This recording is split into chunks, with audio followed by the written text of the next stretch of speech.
Ya udah. Oke, Coba dulu nggak deh. apa-apa. Udah di record Saya kan? Gue tadi, udah. ya saya tadi nggak bisa ke apa di convert gitu kayak gue. Oke, gue takut-takut gue ngejepret mati. Mulai ya. Stop, stop. Ini tuh kita baca PPT doang. Baca. Iya, tapi kalau Ya. bisa ya jangan baca, jelasin juga aja. Tapi gak usah panjang-panjang, nggak apa-apa kan. Nanti juga dikumpulin. Yang penting Oh, ada videonya aja. iya. Oke, tuh menit 50, 1, 2, 3. Assalamualaikum warahmatullahi wabarakatuh. Selamat siang. Aduh deh. Gue gak bisa ngeliat gue. Kita jawab gak sih? Gak Boleh. usah. Gak Baik. usah. Eh, Bentar, off, bentar, bentar. off mic Recording gue ya? jelek tuh.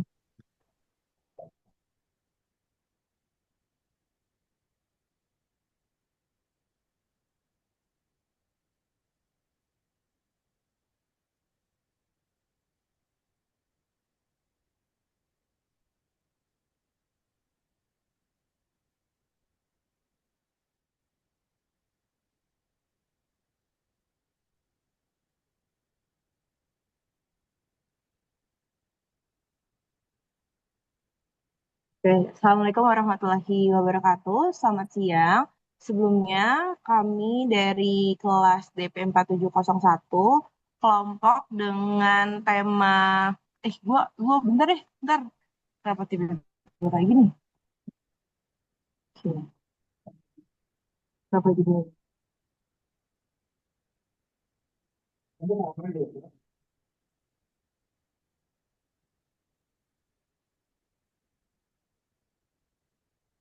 Oh, ini nggak mau ke record sih. Oke. Assalamualaikum warahmatullahi wabarakatuh. Selamat siang. Sebelumnya perkenalkan kelompok kami dari kelas DP 4701 dengan tema desain berkelanjutan yaitu putar kebaikan, redesain fasilitas bermain inklusif di ruang terbuka penghasil listrik. Nggak bisa di slide PPT-nya. Aduh, Lanjutin aja, gimana next tadi? gitu. Bentar, bentar. Wow, di slide ya. Wait ya.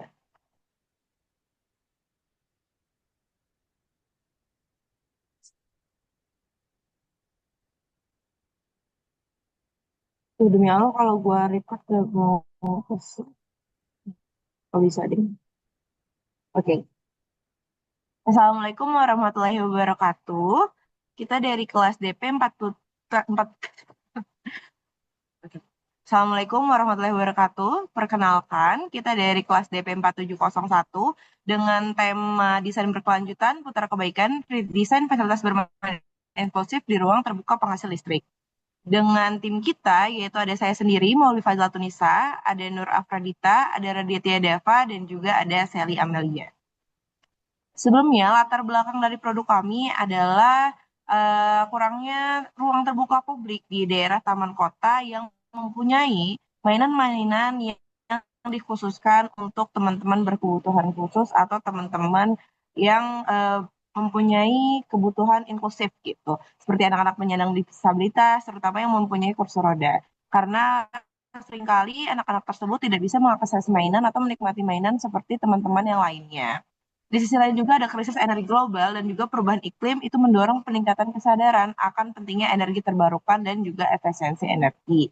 Nah, di sini juga akhirnya yang membuka peluang besar untuk menciptakan inovasi fasilitas publik yang nggak hanya inklusif tapi juga bisa berkontribusi terhadap desain berkelanjutan. Nah, di sini ada beberapa masalah yang akan diselesaikan. Yang pertama, kurangnya fasilitas bermain inklusif untuk anak-anak dengan disabilitas, khususnya pengguna pada kursi roda.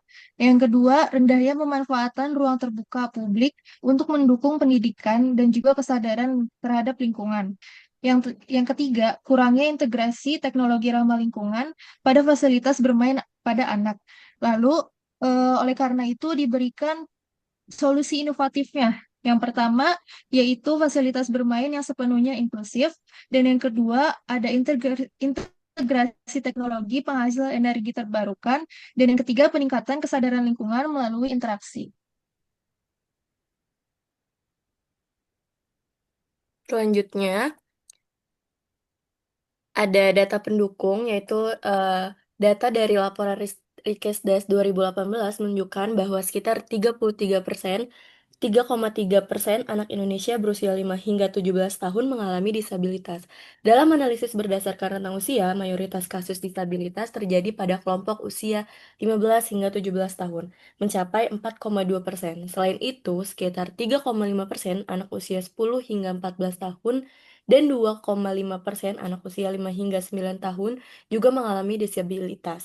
Lingkungan bermain yang inklusif mendorong anak-anak dari semua kemampuan untuk bermain bersama, memungkinkan mereka untuk mengembangkan pemahaman dan penghargaan terhadap kekuatan dan tantangan satu sama lain. Di sini juga kita mencantumkan yaitu eh, tersedia apa namanya?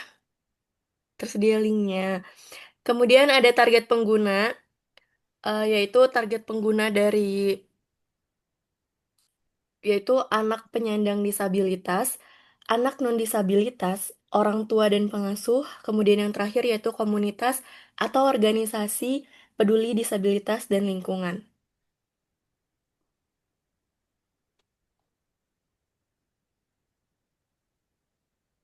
Lalu selanjutnya ada dampak dan manfaat.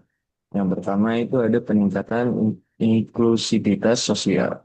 Yang kedua itu kontribusi energi bersih.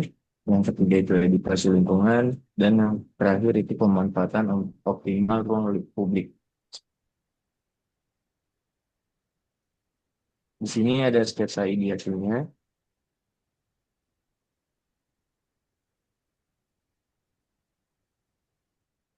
Dan untuk sketsa renderingnya akan ditampilkan langsung oleh share screen-nya Radit. Untuk Radit, dipersilakan.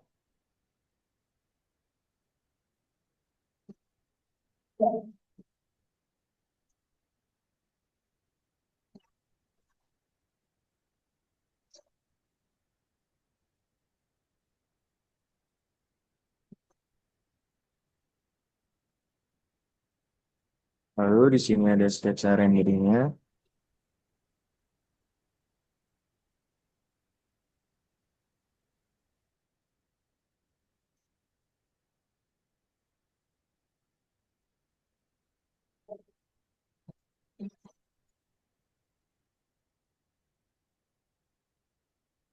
Baik, terima kasih Radit.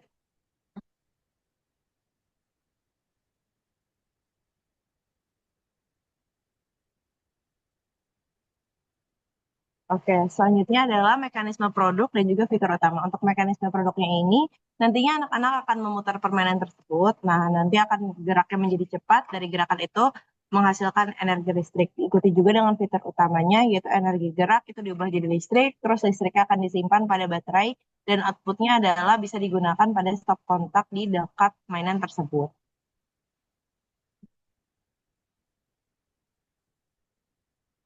Lalu desain berkelanjutan dengan putar kebaikan saling terhubung untuk menciptakan solusi ramah lingkungan dan bertanggung jawab sosial.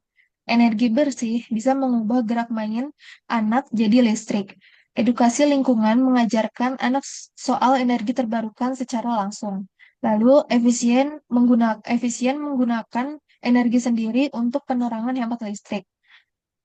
Selanjutnya ada inklusivitas sosial, memastikan semua anak bisa bermain termasuk disabilitas. Yang terakhir, gaya hidup sehat, mendorong aktivitas fisik anak-anak. Oke, kemudian di slide terakhir, yaitu ada menggunakan teori desain berkelanjutan, desain inklusif, atau universal design.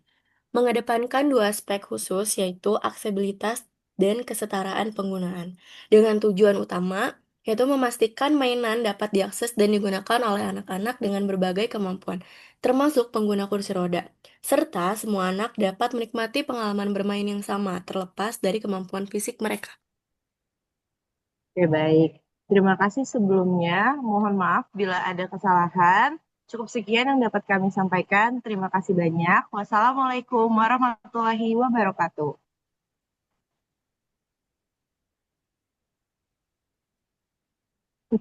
Terima kasih.